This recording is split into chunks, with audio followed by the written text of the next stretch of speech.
Hello, everybody, and welcome to another edition of Dimes, a college basketball podcast. I'm Matthew Brune, and joining me once again is Jamie Shaw.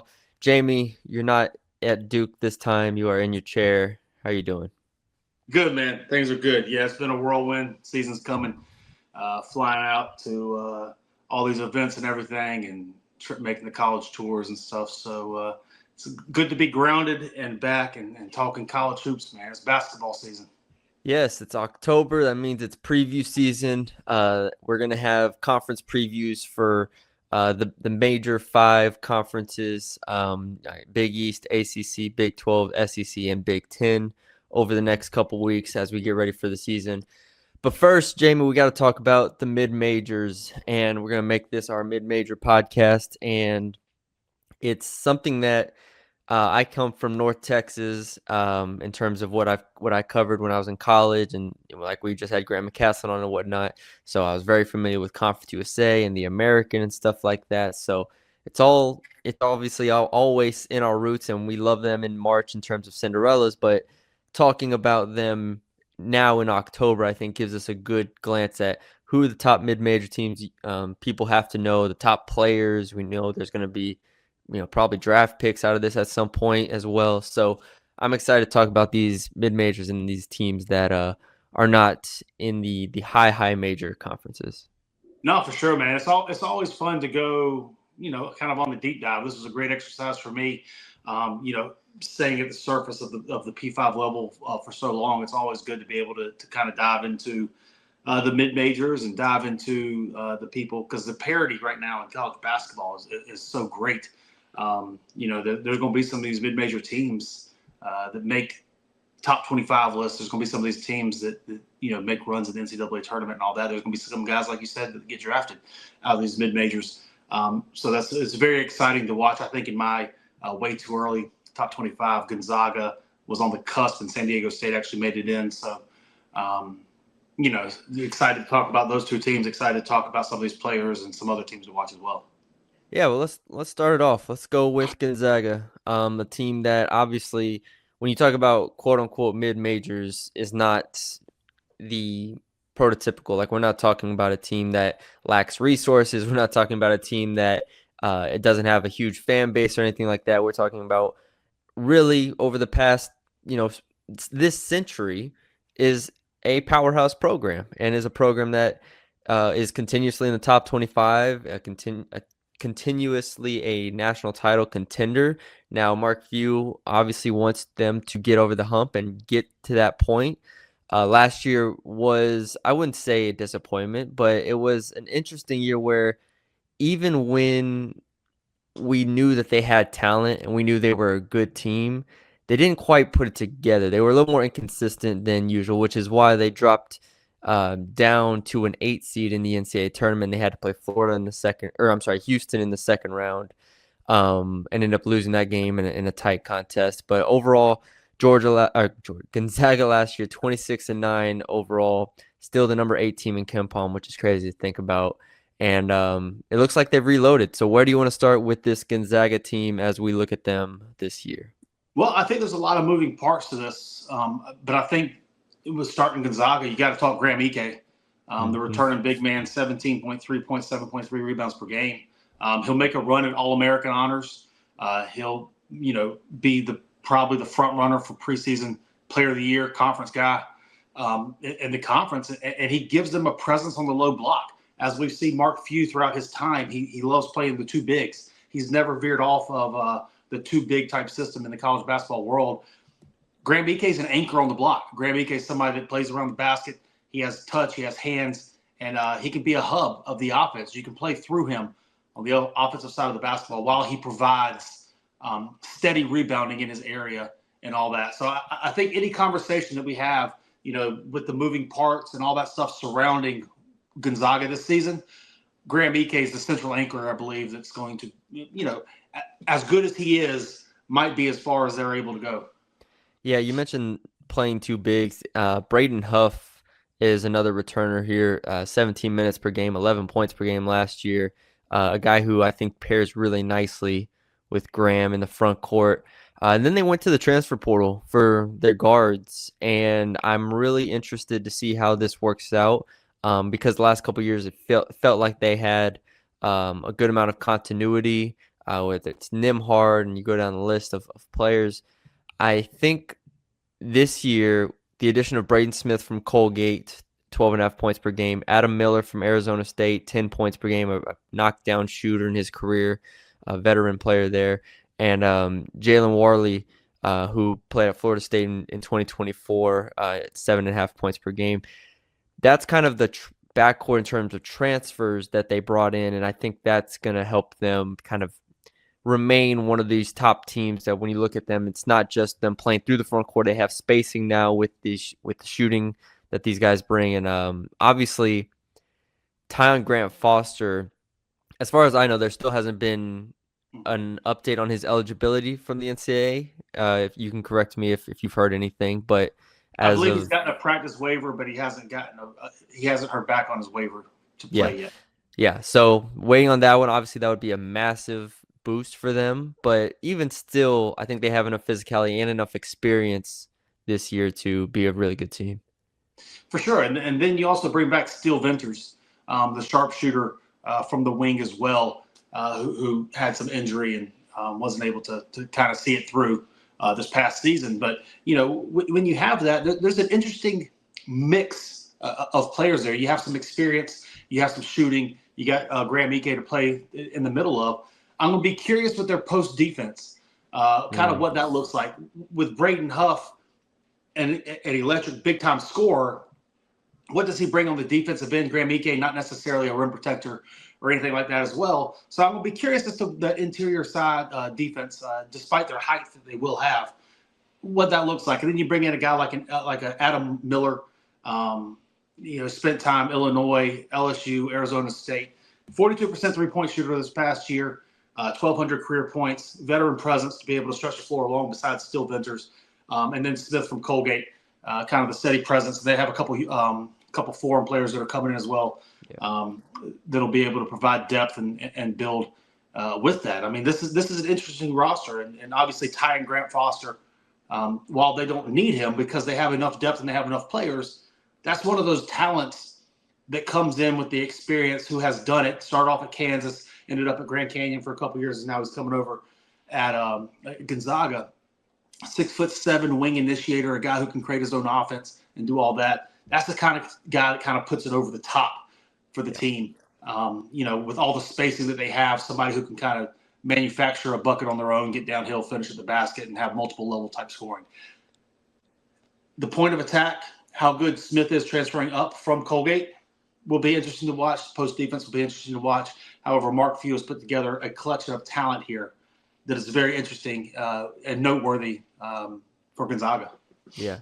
Last thing I have, Grant Foster is probably the difference between them, making a second round, making a Sweet 16, and being an actual Elite Eight Final Four contender team, in my opinion. I don't know if you agree with that. He could be.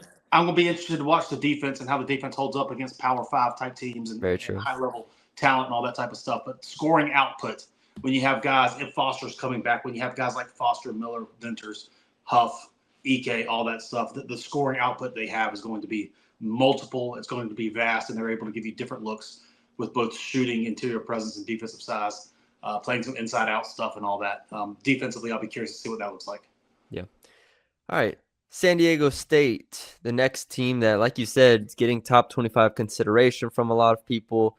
Very, very highly touted team, and a team that returns a good amount of talent in terms of what we know about them. They made a tournament last year in the first four.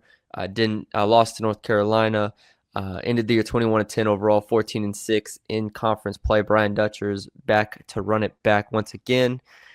Where do we start with this San Diego State team, a team that, like you said, could be top 25 this year? Well, I think when you look at San Diego State, when you look at what they have, the totality of their roster, the two players, they return multiple players, but the two players that they return might be two of the most intriguing prospects in that conference. When you have possibly the top NBA player in that conference, prospect-wise, Magoon Gwath, reigning defensive player of the year as a freshman, also a conference freshman of the year, and then you have Miles Bird coming back as well. second team all league guy last year, 12 points, 2.7 assists, 2 steals a game. Both of those guys are on NBA radars. Guath, he's a 7-foot mobile athlete, a guy who can move his feet, slide. He understands angles. The defensive kind of system that San Diego State has, that Brian Dutcher has there, really plays well toward him as everything funnels into him. He's a true shot blocking presence. Not only that, he can slide his feet, he can move and switch, he can retreat, weak side shot block, get into the passing lanes and all that. This is going to be year 2 of him at the collegiate level. There's some assumed added strength.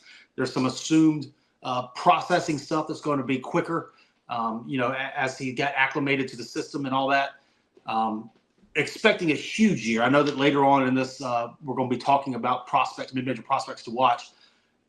He's going to be at the top of that list. He's somebody who could really break out, not only as a first-round type draft pick, but also ease his way toward the lottery if he continues to progress his game in the way that he has. Then you have Miles Byrd, who's going to be, the seasoned veteran, the guard, the guy that has the ball in his hands a lot. If he's able to tone down his game, streamline things a little bit, become a little bit more efficient with his touches, both when it comes to passing the ball and scoring the ball, finish a little bit better at the rim, shoot a little bit more consistently. There's a huge upside there. He's going to be somebody who NBA teams are also going to be watching this season. He went through the draft process this past year, ended up coming back to San Diego State this year, taking that advice that he got, adding that into his game, and then moving forward, trying to make the San Diego State team make that run in this NCAA tournament like they did a couple years ago. But I think when you talk about mid-major programs, I think this year San Diego State is the one, preseason-wise at least, that all eyes are on. And that starts with Guath and the return of Miles Byrd. Yeah, they were 16th in the country on KenPom in defensive rating last year, and there's no reason why they can't be top 15, top 20 again this year. Byrd, Guath, they returned BJ Davis, who started 30 games for them last year, 9 points per game, 36% from 3. They also get back Reese Waters, who missed the 2025 season, who averaged 9.6 points per game and 26 minutes per game the year before. So the returning talent is what we're hanging our hat on here. There was a lot of conversation of like, not only will Byrd and Guath, could they go to the NBA or something like that, but could they transfer as well, which is something that all these mid-major programs have to deal with. And again, San Diego State is not that of a mid-major that's going to worry about getting pillaged like some of these other programs. But Guath, people were like, oh, where's he going to play next year? Where is he going to be? And he ends up coming back. And like you said, to get that type of defensive presence back, when we know how important rim protection is in college basketball, in basketball in general, to have that guy back on your roster is absolutely huge. So full credit to Brian Dutcher, San Diego State's infrastructure for getting them back and for having a team that on paper, should be a top 25 team, I think. And at least by the time we hit conference play, I think they should have a couple wins. I haven't looked at their non-conference schedule, but I wouldn't be surprised at all if they got a couple big wins in the non-conference. Looking to what they brought in, you got Sean Newman from Louisiana Tech, 7.9 assists per game, third NCAA this past year. You got Latrell Davis from San Jose State, 11 points per game, 38% three-point shooting, a 6'2" guard. Jeremiah Oden, who previously was at DePaul, came from Charlotte last year, did not play, but he's a 6'8" forward who's got 86 career college starts. Pharaoh Cooper comes back, former top 150 type player, big, strong, physical presence. He's a sophomore at 6'8", average 5 a game. Then you have 2 freshmen coming in. That's very interesting. Tay Davis, kind of a forward with a high upside, but Elsie Harrington, a 6'4" guard, who could possibly has the talent to be able to crack the lineup this season coming in as well. So not only did they return those guys, BJ Davis, Guath, Miles Byrd, but they also brought in some really good talent in the transfer portal, some shooting, and you have the consummate playmaker with Sean Newman as well, shooting with Davis, some forward presence, with Oden, and then a step forward, freshman to sophomore step from Pharaoh Cooper, and then Elsie Harrington. We'll see what he does. This is a very intriguing roster.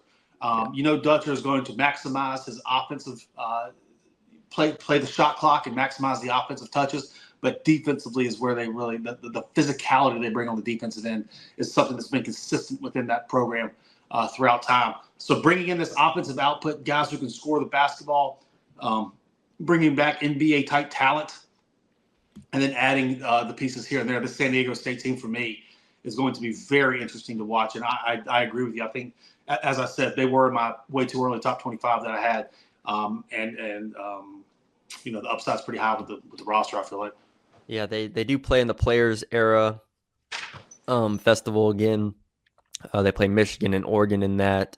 They also have a game against Arizona in December, so they will be tested before they get to Mountain West play, a Mountain West conference that is going to be very, very good. And so, speaking of that, St. Mary's in the West Coast Conference with Gonzaga, again, another team that you get when you say mid-majors, St. Mary's is not lacking in any aspect of this. We are talking about, again, one of the better teams, one of the better programs in the country, a team that ended last year 25th in KenPom, a team that lost in the second round of the NCAA tournament, and a team that went 29-6 overall and 17-1 in the West Coast Conference and won the conference last year, which is, again, the reason why Gonzaga dropped down to an 8 seed in the NCAA tournament.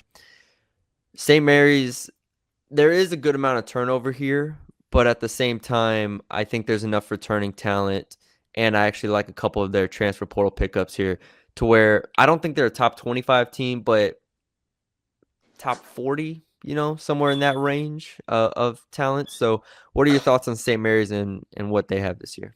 Well, so they return an anchor and Paulus Morauskas, 6'8" forward, 12-7 all league type guy this past year. So they returned a junior who's had experience, and they also have a breakout candidate when it comes to Mikey Lewis, 9 a game this past year, 6'3" sophomore, 9 a game coming off the bench. He was a prolific Mikey scorer. Lewis. Oh, yeah. For sure. He was a big time scorer, prolific prep coming out of high school, out of Oakland, played for the Oakland Soldiers, averaged 18 a game on the EYBL circuit as a senior. He should be a focal point as to a breakout possibility this year. So they have an inside-outside guy, both coming back. We have seen St. Mary's lose their main, lose a lot, and then come back the next year and still just keep things running. Randy Bennett has a great job with this program. He's built culture. He's got an understanding as to what players do well in his system. Those are the two guys to keep your eyes on, Morauskas and Lewis, but also looking further down the lineup, they have a really interesting depth of young players, as well as some very intriguing size that they can rotate in and out as well. What are you kind of seeing from the St. Mary's team? Yeah, like you said, they're able to replace players really well. I mean, we look at like Ada Mahaney a couple years ago, who ends up going to UConn. They replace him. I mean, Marshallonis is gone now. Like, they are going to have consistently good guard play, and with their style, kind of like you said with San Diego State, with their style, they're able to grind teams down consistently, wear out the shot clock. Let me look it up. Where did they rank last year in pace of play? Is what I'm trying to see. St. Mary's, I don't have it in front of me. They were 25th in KenPom. Here we are. They were 360th in adjusted tempo last year and 8th in defense. It is the team you do not want to play at any point is St. Mary's. And I really like Mikey Lewis in terms of his scoring, 37% from 3. Like you said, just a real smooth scorer, has done it for a long time in terms of his high school career and what he's brings to them as a young guard. They return Harry Weasels, senior center, who played 13 minutes per game. They added Tony Duckett from San Diego, averaged 10 points per game. They added Jazz Gardner, a 7-foot center from Pacific, who, albeit was not heavily used at Pacific in terms of his polish, only 17 minutes per game, 4.6 points, 4 boards, but a 7-foot presence that you add to what we already know they have in the front court with Morauskas. So I think this is like I said, not a top 25 team this year, at least on paper. Who knows? But I still think they're going to be, probably like 15-3, 14-4 in the West Coast Conference, and a very, very good team that should make the NCAA tournament. I think. I still think. I don't think they'll get the auto bid in terms of winning it, but if we look at the at-large bids, I wouldn't be surprised at all if St. Mary's gets one. You also look at this roster, and you kind of hinted at it a little bit. You have Jazz Gardner, Andrew McKeever, Harry Wessels on this roster. All three of those guys are 7 foot tall. All three of those guys have college basketball experience, and they can all three come into a game and play minutes. Having 3 7-footers, especially when you play that kind of grinded out pace of play type game, is massive. When you look at the NCAA tournament, when you look at mid majors versus high majors, one of the biggest differences that you have is the depth of bigs. Well, looking at this, they have 3 7-footers. They also have a 6'8" redshirt freshman, Olivier Faber from Canada, who's a up and coming type player. You mentioned Tony Duckett. You mentioned the guys they brought in from the portal as well to join Lewis and Morauskas. Also looking at the young guys they brought in, Dylan Shaw, a 4-star freshman, 6'7" wing. You also have Trent McClain. He's the son of Don McClain, who played at UCLA. 6'7" sharpshooter, previously was committed to West Virginia. Coaching change happened, came out here to stay home in California. You also have Rory Harp, the Australian, 6'5" shooting guard. And then you have Liam Campbell, a redshirt freshman, another 6'4" shooting guard, former 150 type of recruit. They have intriguing size on this roster. They have intriguing depth on this roster with the young players. Now, I'm not saying that all 4 of those young guys that I just mentioned will be into the rotation, but they're all 4 talented enough to find their way into the rotation. Now it's up to them to take the steps to get in there, see what kind of depth that they have. But this roster has not only talent, it has experience, but it has a depth of players to be able to kind of maximize the minutes that everybody plays with it. So it'll be interesting to see how those younger players develop, how they come in. The redshirt year for a couple of those guys, the talented freshmen with Shaw and McClain. And you have the 3 7-footers and the 6'8" Faber, who's a redshirt freshman as well. How do they stagger those minutes? Who gets their way into minutes from that to help kind of support the Ducketts and the Morauskas and the Lewises of the world on that team? And, this is an intriguing team to watch, and I also think that this team is one that could be a vastly different team come February than they are in November. Yeah. I was just looking at their schedule. They have Arizona and Ole Miss as exhibition games before they start the year. So those will be fun to see if we get any results out of those. But yeah, then they play in Battle for Atlantis and Boise State, and then they get into conference play. So we'll be excited to see St. Mary's this year. Those are 3 teams we knew we had to touch on. Those are 3 of the biggest, again, quote unquote mid-majors, but 3 just huge programs in college basketball in general with their history and what they do. We can go a little faster now on these teams. Now, we wanted to cover all of our bases here. So we each have 3 teams that we want to talk about, 3 teams that we're high on, 3 teams that we're excited to watch. And I'll go first. There's a few, but I'll start with Grand Canyon with Coach Bryce Drew, who ended last year 26-8 overall, 13-3 in conference play before losing in the first round of the NCAA tournament. Makai Williams is a returner, 8.2 points per game, 24 minutes per game, but it's the transfer class. And I know we talked about Tyron Grant Foster, who's now at Gonzaga. He left Grand Canyon. They lost a lot of talent from last year's team, but this is one of the better transfer portal classes of any mid-major program, and honestly is in contention with a lot of like high major programs in terms of what they brought in this year. You look at Brian Moore, graduate senior point guard, and all of these guys are pretty much graduate seniors or at least seniors. From Norfolk State, 19 points, 39% from 3. Nana Owusu Anane from Brown, averaged 15 and 9 over there in 2024. Jaden Henley from UNLV, averaged 12.5 per game. And then Caleb Smith from UC Riverside, 11 points per game, 34 starts. So, and then Dusty Stromer as well from Gonzaga, 34% from 3, 4 points. So I look at that transfer portal class, and I know how good of a coach Bryce Drew is. I just think that they should be able to make some noise. And they're also now in the Mountain West this year instead of the WAC. I'm very, very excited to see what they do in that conference with a really good, teams around them. One of the mid-major teams I'm going to be looking at is Charleston. Chris Mack comes in for year 2, 24-9 overall, 13-5 in conference play, third last year. In year 1, heck of a portal class he had coming in. You have Connor Hickman coming in from Cincinnati, 40.2% on 3 points 2 years ago when he played at Bradley, a sharpshooter. You have Colby Duggan, who was a first-team All-CAA guy out of Campbell this past year, almost 16 points, that went up to almost 20 points per game in conference play, 6'7" forward. And then you have Mr. Dean, the Big South Freshman of the Year, 15.7 points, 5.5 rebounds per game. That's kind of the big three that you're looking at with what they can bring to the table. But then you also have Jalen Counter coming in, the 6'3" guard, and then you have Christian Reeves, 7'2" center, coming out of Clemson, started off at Duke. This is a very intriguing roster for the CAA. This is a very intriguing roster for a mid-major program.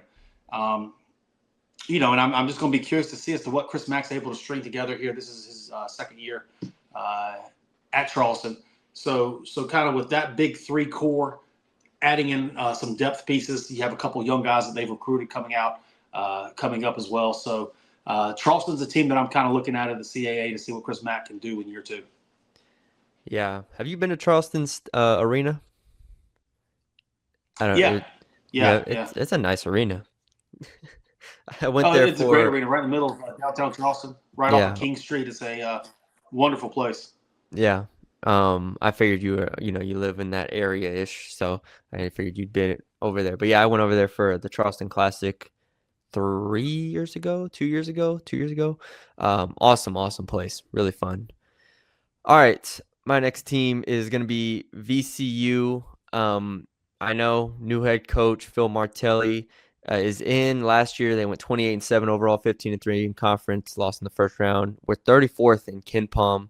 Really exciting team to watch last year. A ton of seniors off that team. I mean, Max Scholga, obviously the one turned heads in terms of NBA, but a lot of seniors on that team. The only real returner they have is Christian Furman, who played 19 minutes per game for them last year. Then they went and got a lot of portal guys, and this is another really high-level portal class to me, and it starts with Tyrell Ward, who did not play last year for LSU, but the year before that in 2024 as a true sophomore, 9 points per game, 41% from 3, knockdown shooter, 6'7" wing. I mean, we're talking about a guy who out of high school was pretty highly touted.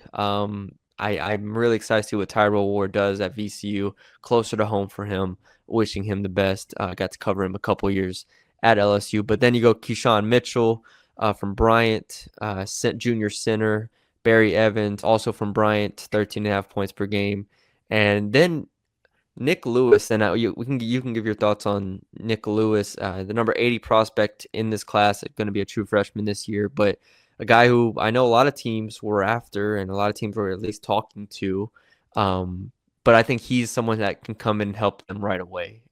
At this level in this conference, I think Nick Lewis should be able to have a good year. And then I'll just say Brandon Jennings only played 13 minutes per game last year, but is a sophomore guard I could see getting some real run this year. Yeah, Nick Lewis, a big, strong physical guard. I'll be curious to see how they look. And they've been recruiting at an incredibly high level under this new staff, this past year. And then now this coming up year, they have a couple 4-stars already committed as well. So, the stock's pointing up for VCU currently. Definitely a basketball school. They're awesome. Fully invested, doing a great job over there. The Siegel Center is another great facility. The home court they have there is pretty electric. Okay. All right. Looking at Murray State as my other one, bringing in a new coach with Ryan Miller, came in from Creighton.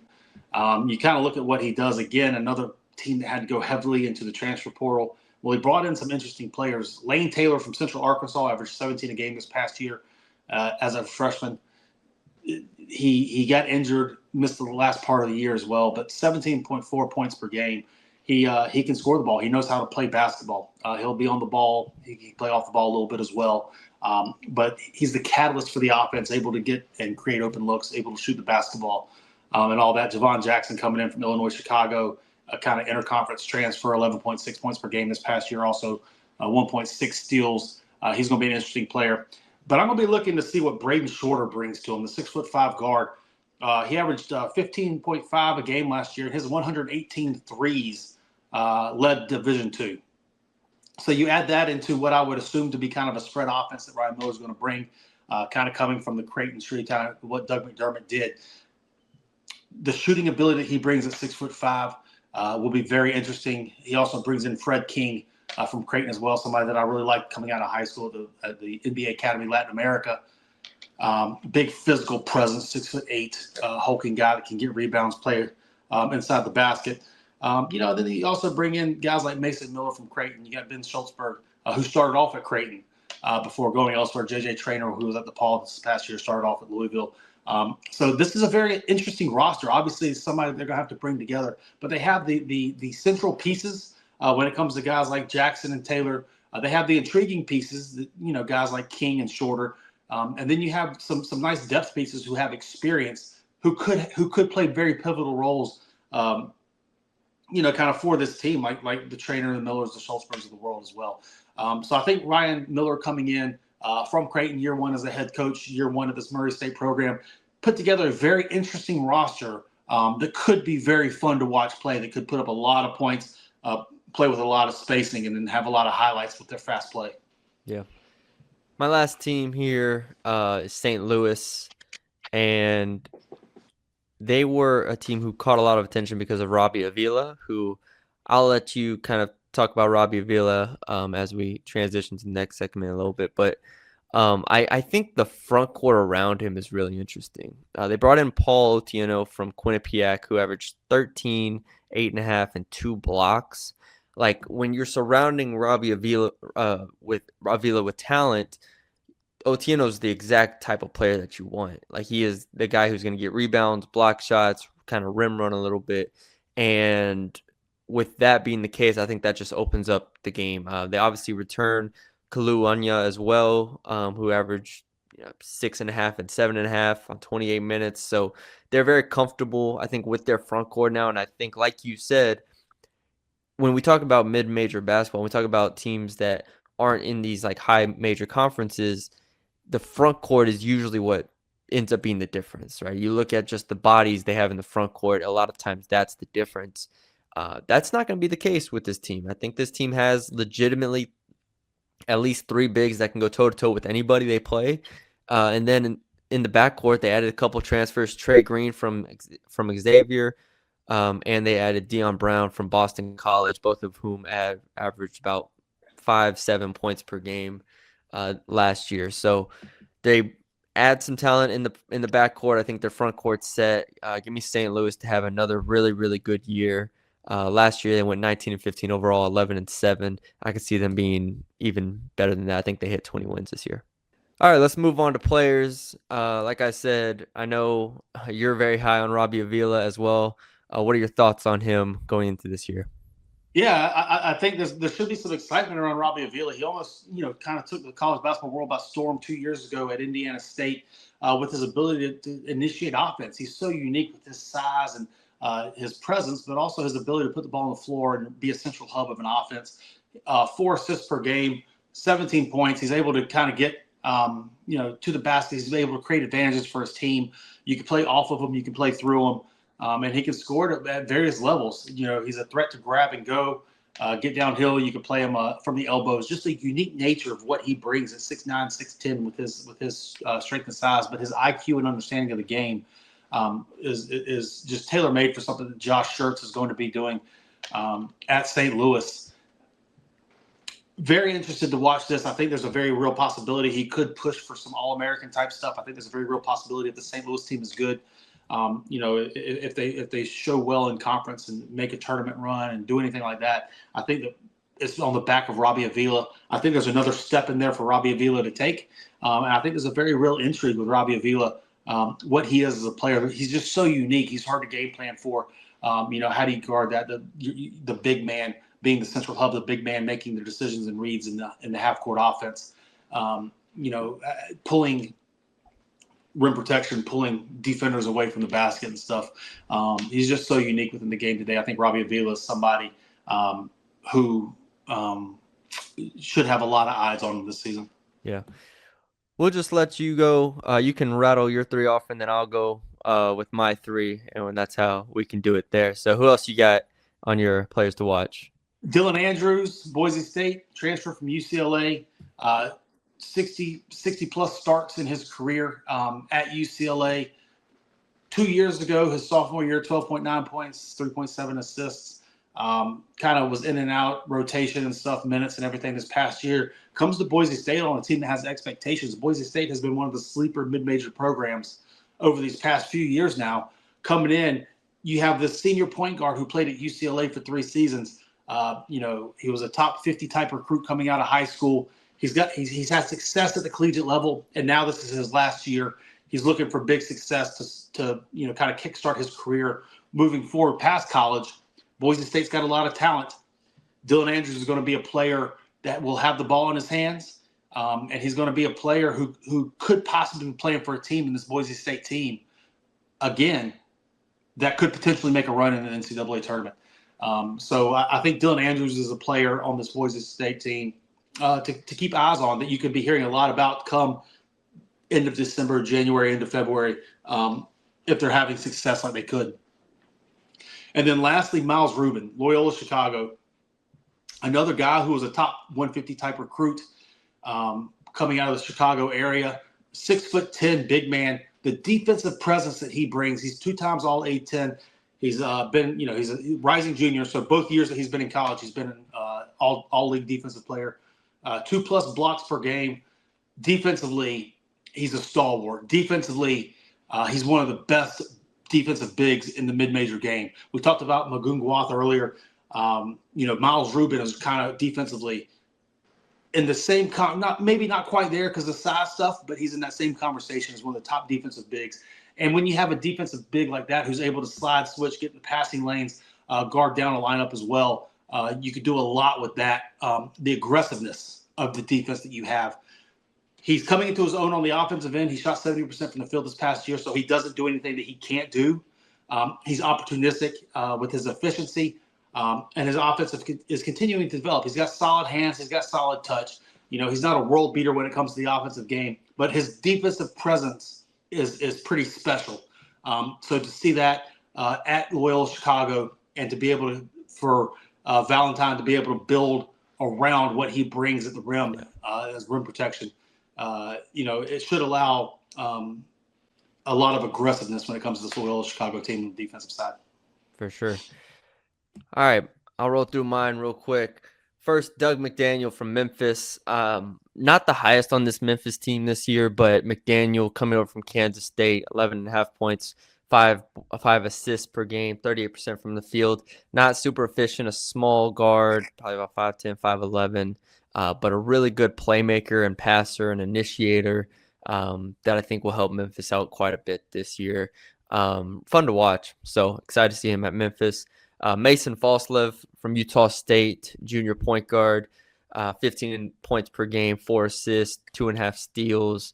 Just a playmaker, a real playmaker on the perimeter. And while Utah State doesn't have the expectations in terms of what they did last year, and I mean last year was an awesome year for them, I think you look at them with Falslev, and it's hard for me to imagine that they take too much of a step back. Like when you have that guy on the court, he is just a stabilizer. He raises your floor, and so he's someone that I think will make them a contender in the conference no matter what.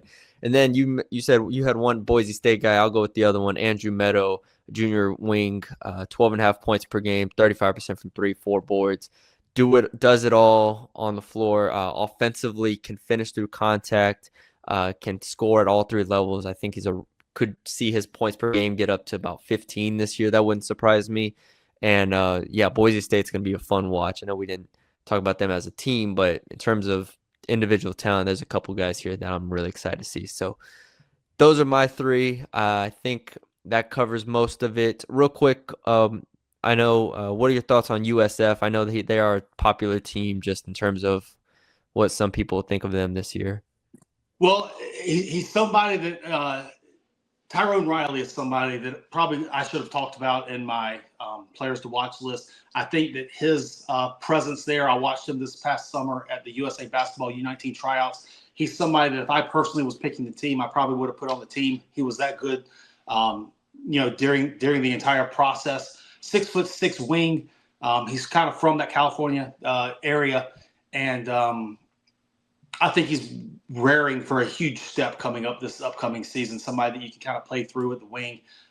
He can be kind of an offensive hub. He's got better passing vision than you think. And I think, at the 9 to 10 points per game this past year, could take a pretty significant jump. This upcoming season, he's kind of a do-it-all type of wing. Rebounds the ball well, gets in the passing lanes well, has great anticipation. So I would not be surprised to see Tyrone Riley take at least a sophomore jump, if not a big sophomore jump, with the possibility of having some NBA teams being watching him as well. They also get Newberry back. You got Junji Wayne coming back. Both of those guys started. Newberry was injured this past year. A rim protection guy, 7 block shots, rim protection, physical presence. Junji Wayne, you got Beasley as well, Mookie Cook, Guillermo Diaz, high major transfers coming in. I think the San Francisco team has a chance to be a pretty good one, centered around Tyrone Riley and the step that he takes freshman to sophomore year. Yes, sir. All right. There we go. 40 minutes on mid-majors. Excited to see them this year. Excited to see, obviously, all the teams we talked about. Very, very prominent programs. A lot of them will be in the NCAA tournament. A lot of them will be on our radar throughout the year. So, thank you all for joining us. Leave us a like, comment, share, subscribe if you haven't already. Thank you to everybody who checked out our Grant McCasson interview, checked out our Scott Drew interviews and everything like that. We'll be doing conference previews for the rest of the month. Like I said, Big East, ACC, Big 12, Big 10, all of them. So thank you all for joining us. We will talk to y'all later.